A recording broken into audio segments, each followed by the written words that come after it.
திரு D Rajendra வாழ்க்கை வரலாறு. இவருக்கு முன்னாடி ஏன் வெறும் திருவோட மட்டும் நிப்பாட்டிட்டேன், இதுக்கு முன்னாடி எந்த அடைமொழியும் நான் பயன்படுத்தலை அப்படின்னா, இவர் 1-2 விஷயங்கள்ல சாதனைகள் பண்ணியிருந்தா அதை ஒன்றை மட்டும் நம்ம குறிப்பிடலாம்.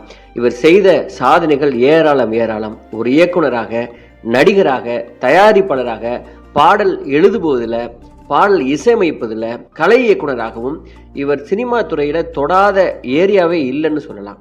இவர் வந்த காலகட்டம் அப்படிங்கிறது 1980களில் பாலச்சந்தர், பாரத ராஜா போன்ற பல முன்னணி இயக்குநர்கள் உச்சத்தில் இருந்தாங்க.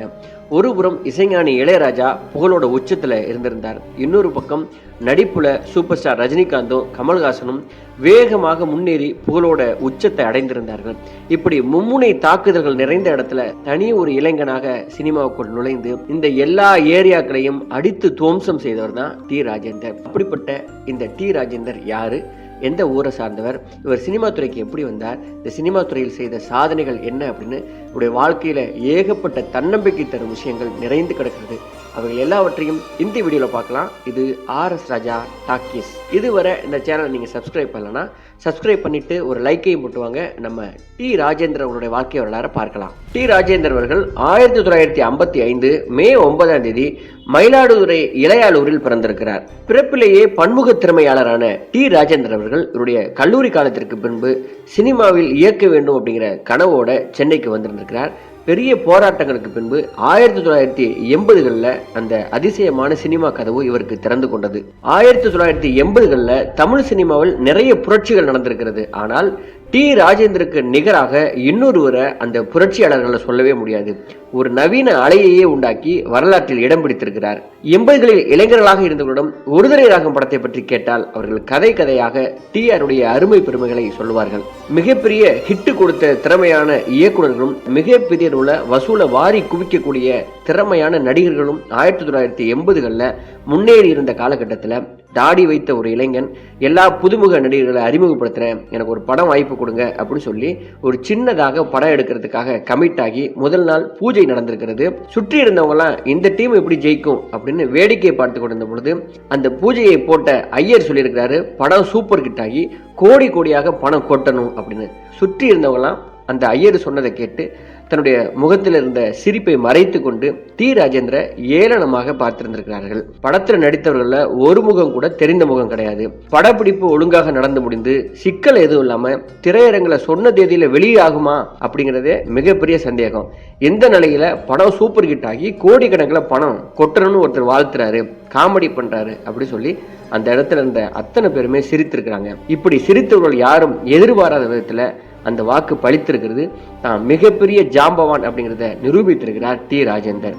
கதை, திரைக்கதை, வசனம், பாடல்கள், இசை, தயாரிப்பு, இயக்கம், நடிப்பு அப்படின்னு படத்தின் முக்கிய பொறுப்புகள் எல்லாவற்றையும் சுமந்து இந்த சினிமாவில் வெற்றி பாதையை தொட்டவர் தான் டி ராஜேந்தர். TR அப்படின்னா தன்னம்பிக்கை அப்படின்னு பொருளாக எடுத்துக்கொள்ளலாம். ஒரு இளைஞர் நினைத்தால் எந்த துறையிலையும் சாதித்து காட்டலாம் அப்படிங்கிறதுக்கு மிகச்சரியான உதாரணம் இந்த டி ராஜேந்தர். ஆனாலும் அவ்வளவு சீக்கிரமாக இந்த புகழ் ஏணியில் அவர் ஏறிவிடவில்லை. 1980 வெளியான ஒருதலை ராகம் படத்தை TR இயக்கினாலும் தயாரிப்பாளருடன மோதலால படத்தில் அவருடைய பெயர் இடம்பெறவில்லை. பட வாய்ப்பு தரும்போதே நான் தான் படத்தை இயக்குவேன், கதை வசனம் உன்னுடைய பொறுப்பு அப்படின்னு இப்ராஹிம் அவர்கள் கூறியிருக்கிறார். ஆனால் படப்பிடிப்பு ஆரம்பித்த பிறகு TR தான் முழு படத்தையும் இயக்கியிருக்கிறார். படத்தின் ஒளிப்பதிவாளர்கள் ராபர்ட் ராஜசேகரும் பட உருவாக்கத்தில் நிறைய பங்களிப்பு அளித்திருக்கிறார்கள். ஆனால் படம் வெளியான போது தயாரிப்பு, இயக்கம் EM இப்ராஹிம் அப்படின்னு தான் பேர் வந்திருக்கிறது.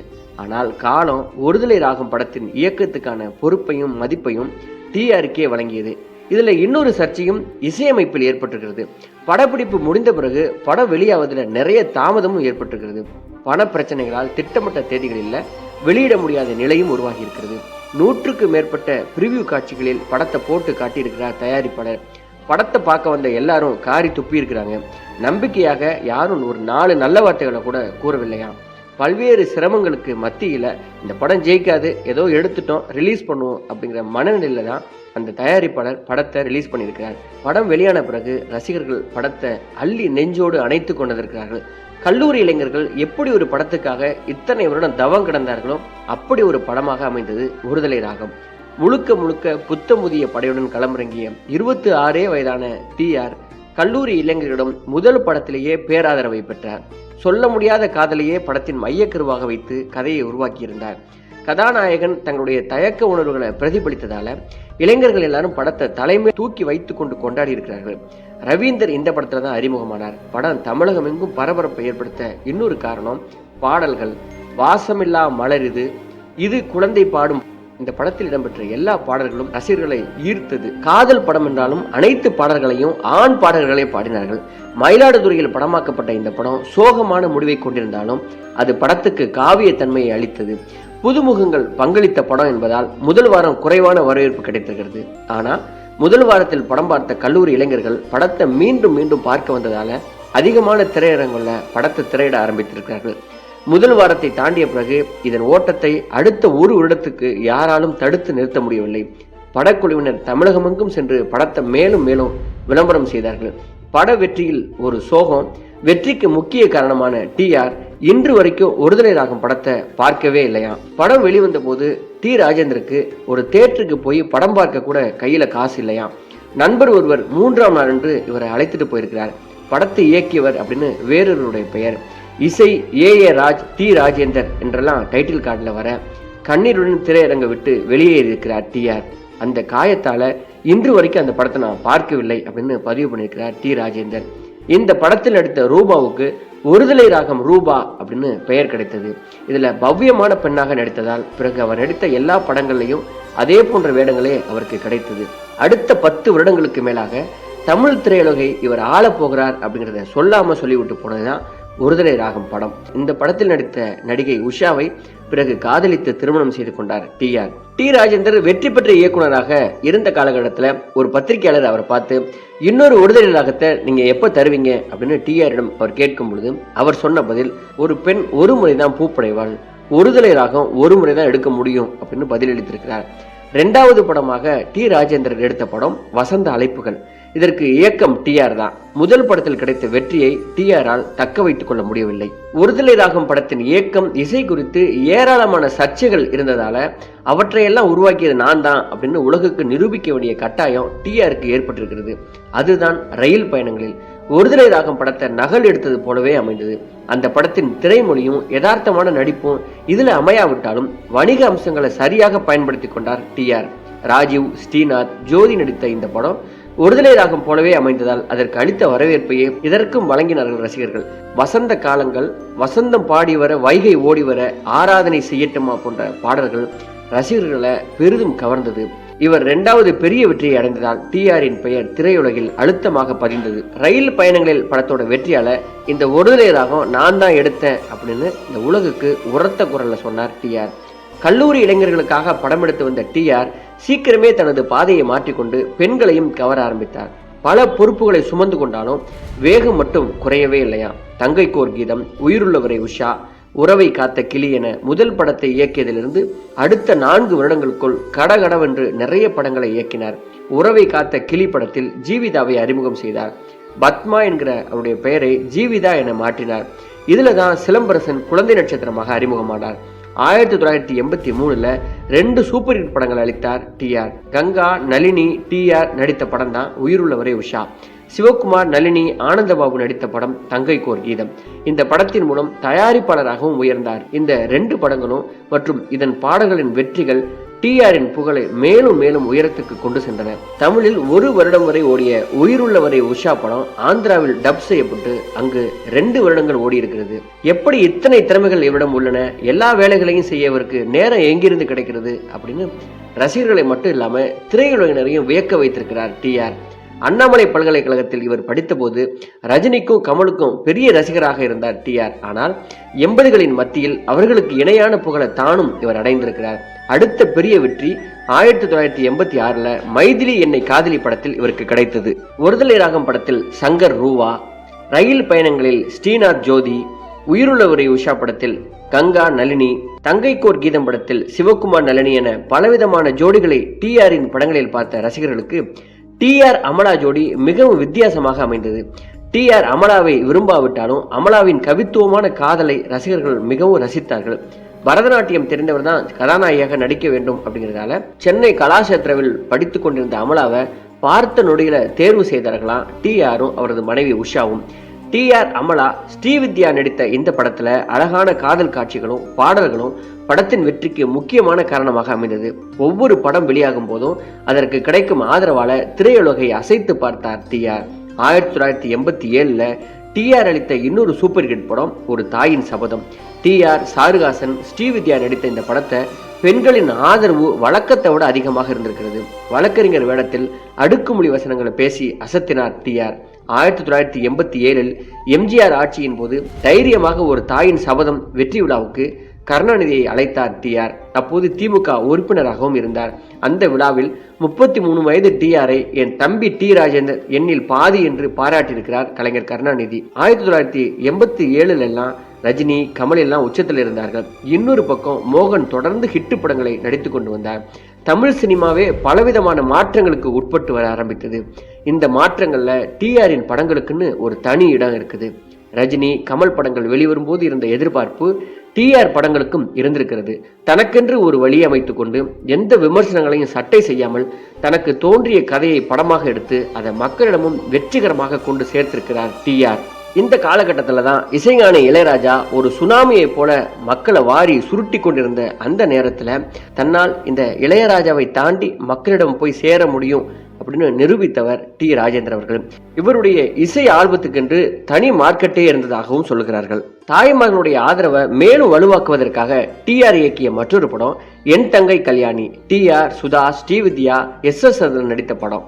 தங்கை மீது மிகுந்த பாசம் வைப்பதால ஒரு அண்ணன் எதிர்கொள்ளும் போராட்டங்களை உணர்ச்சிகரமான காட்சிகளால ரசிகர்களை இவர் ஈர்த்தார். பாடல்கள் வழக்கம் போல சூப்பர் ஹிட் ஆகின. டி ராஜேந்தருடைய மற்றொரு தனித்துவமான ஒரு அடையாளம் அப்படின்னா இவர் போடுகிற செட்டு. 80களில் இந்த செட்டுகள்லாம் விவாதங்களை கிளப்பியிருக்கிறது. ஒவ்வொரு பாடல்களுக்கும் டி ராஜேந்தர் எப்படி செட் அமைப்பார் என ரசிகர்கள் எதிர்பார்க்க ஆரம்பித்திருக்கிறார்கள். யதார்த்த வாழ்க்கையில ஏராளமான கஷ்டங்களுடன் திரையரங்குக்கு வரும் ரசிகர்களுக்கு செட்கள் மூலமாக கற்பனை உலகத்தை காட்ட வேண்டும் அப்படின்னு பிரியப்பட்டு அதுல வெற்றியும் அடைந்தவர் தான் டிஆர். என் தங்கை கல்யாணி படத்தின் இன்னொரு சிறப்பு, இதுல தான் வடிவேலு நடிகராக அறிமுகமாகியிருக்கிறார். படப்பிடிப்பை வேடிக்கை பார்த்து கொண்டிருந்த வடிவேலுவை அழைத்து சிறிய காட்சி ஒன்றில் நடிக்க வைத்தார் டிஆர். இதற்கு பிறகுதான் என் ராசாவின் மனசில படத்துல முக்கிய கதாபாத்திரத்தில் அறிமுகமானார் வடிவேலு. டிஆரின் மோனிசா என் மோனாலிசா, சொன்னால் தான் காதலா ஆகிய படங்களிலும் வடிவேலு நடித்திருக்கிறார். 90களில் தமிழ் சினிமாவின் காட்சிகள் மாறத் தொடங்கியது. ஜென்டில்மேன், ரோஜா போன்ற படங்களின் பிரம்மாண்டமான வெற்றிகள் புதிய பாதையை உருவாக்கின. இந்த காலகட்டத்தில் டிஆரின் கவனம் தன்னுடைய வெற்றியை விட சிம்புவை கவனமா ரசிகர்கள்ட்ட கொண்டு போய் சேர்க்கணும் அப்படின்றதுதான் இருந்தது. மேலும் 80களில் வெளிவந்த டிஆர் பாணியிலான படங்கள் 90களில் வேறு வடிவத்தை கொண்டன. கதை, திரைக்கதை, வசனம், இயக்கம், ஒளிப்பதிவு, தயாரிப்பு, நடிப்பு, பாடல்கள், இசை என பல துறைகளையும் ஒரு கை பார்த்த டிஆர் படத்தொகுப்பை மட்டும்தான் விட்டு விட்டார். அதற்கு அவர் அளிக்கும் விளக்கம், படத்தொகுப்பாளரின் வேலை அப்படிங்கிறது ஒரு அறைக்குள்ள அடைந்து கிடக்க வேண்டும். என்னால் அப்படிலாம் ஒரு ரூமுக்குள்ள இருக்க முடியாது. இசையமைக்கும் போது கூட நடந்து கொண்டே நான் இசையமைப்பேன். எனக்கு படத்தொகுப்பு பிடிக்கும் என்றாலும் சுதந்திர பறவையாக இருக்க விரும்பியதால அந்த வேலையை மட்டும் நான் செய்ய விரும்பலை அப்படின்னு சொல்லியிருக்கிறார். 1986 தேசிய விருது பெற்ற கன்னட இயக்குனர் கிரீஷ் காசரவல்லி டிஆர் படம் எடுக்கும் விதம், அவருடைய வெற்றிகள் எல்லாம் கேள்விப்பட்டு டிஆரை பற்றி ஒரு குறும்படம் எடுக்க ஆசைப்பட்டிருக்கிறார். இதை நடிகர் சாருகாசன் டிஆரிடம் தெரிவித்த போது மறுத்திருக்கிறார். அதற்கு அவர் சொன்ன காரணம், எல்லாரும் ஒரு வழியா போயிட்டு இருப்பாங்க, அந்த விதிமுறைகளை மீறி வெற்றி பெறுவன் மீது கோபம் இருக்கும், அந்த கோபத்தை அடக்கி வைத்திருப்பார்கள். நாம் கால் தடுமாறும் போது நம்ம காலை அவங்க வாரி விடுவாங்க, என்னை வைத்து படம் எடுத்தா அது எனக்கே எதிராக திரும்பி விடும் அப்படின்னு விளக்க சொல்லி கோரிக்கையை ரொம்ப டீசெண்டாக தவிர்த்திருக்கிறார். டிஆர் பற்றி சாருகாசன் இவ்வாறு குறிப்பிடுகிறார். படப்பிடிப்பில் ஒரு துண்டு காகிதம் இல்லாம கதை, திரைக்கதை, வசனம் எல்லாவற்றையும் தலைக்குள் வைத்துக் கொண்டு வரும் இயக்குனர் இவரை தவிர உலகத்திலேயே யாரும் இல்லை அப்படின்னு புகழ்ந்திருக்கிறார். 1980களில் இளையராஜா, வைரமுத்து, வாலி என இசையுலகில் புது புது கூட்டணிகள் அசத்தி கொண்டிருந்த போது இவர்களுடன் எந்த விதத்திலையும் சம்பந்தப்படாம தனி ஆளுமையாக உருவாக்கினார் டிஆர். எளிமையான அதே சமயம் அர்த்தமுள்ள வரிகள் இளைஞர்களை ரொம்ப ஈர்த்தன. இசையிலும் கலக்கியதால் இசை வாய்ப்புகளும் டிஆரை நோக்கி வர ஆரம்பித்தது.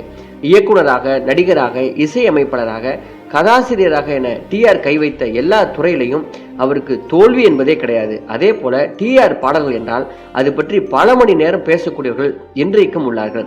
விடுதலை ராகம் படத்தில் இது குழந்தை பாடும் தாலாட்டு, வாசமில்லா மலருது பாடல்கள் ரசிகர்களை கட்டி போட்டுகிறது. முதல் படத்திலேயே எல்லா பாடல்களையும் எழுதி இவர் இசையமைத்தார்.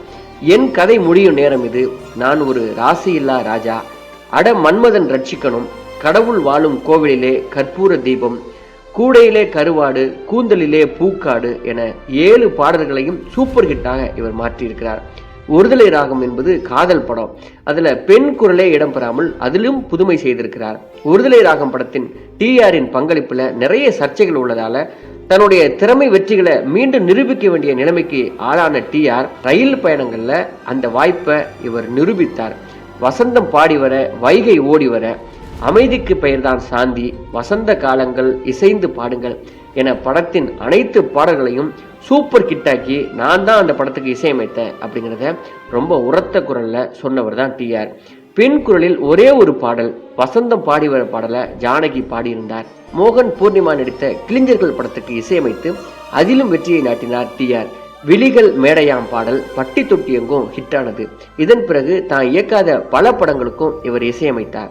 தங்கைக்கோர் கீதம் படத்தில் எஸ்பிபி பாடிய தஞ்சாவூர் மேளம், எல்லார் அஞ்சலி பாடிய தண்ணியிலே மீனை போல மற்றும் டிஆர் பாடிய தட்டி பார்த்த கொட்டாங்குச்சி போன்ற பாடல்கள் ரசிகர்கள் கொண்டாடி தீர்த்திருக்கிறார்கள். ரசிகர்கள் தனது இசையையும் பாடல் வரிகளையும் ரசிக்கிறார்கள் என்று தெரிந்த பிறகு டிஆரிடமிருந்து இன்னும் விதவிதமான பாடல்கள் வெளிவந்தன. உயிருள்ளவரை உஷாவில் கேஜே யேசுதாஸ் பாடிய வைகக்கரை காற்றே நெல்லு மற்றும் எஸ்பிபி பாடிய கட்டடிப்போம் கட்டடிப்போம் காலேஜுக்கு பாடல்கள்லாம் ஹிட் ஆகின. ஜானகி 2 பாடல்களை பாடினார். உறவை காத்த கிளியில் 4 பாடல்கள் தான்.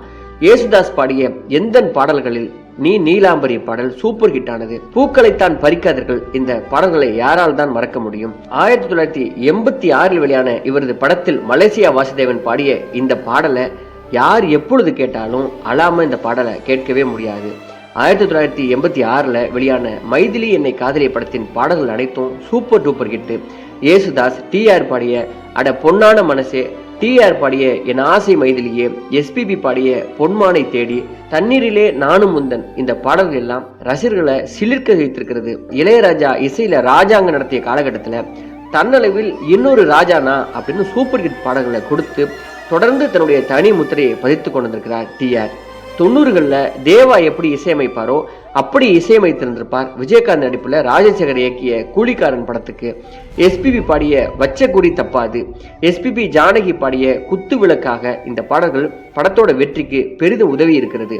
1987 வெளியான ஒரு தாயின் சபதம் படத்தில் சொல்லாம தானே இந்த மனசு துடிக்குது, அட காதலிச்சா போதாது, ராக்கோழி கூவையில போன்ற பாடல்களை ரசிகர்கள் மீண்டும் மீண்டும் கேட்டு ரசித்தார்கள். என் தங்கை கல்யாணி படத்தில் தோல் மீது தாளாட்ட, தங்கச்சிக்கு சீமந்தம், பூ ஒன்று வளர்த்த அப்படின்னு தொடர்ந்து ஹிட்டு பாடல்களை அளித்தார் டிஆர்.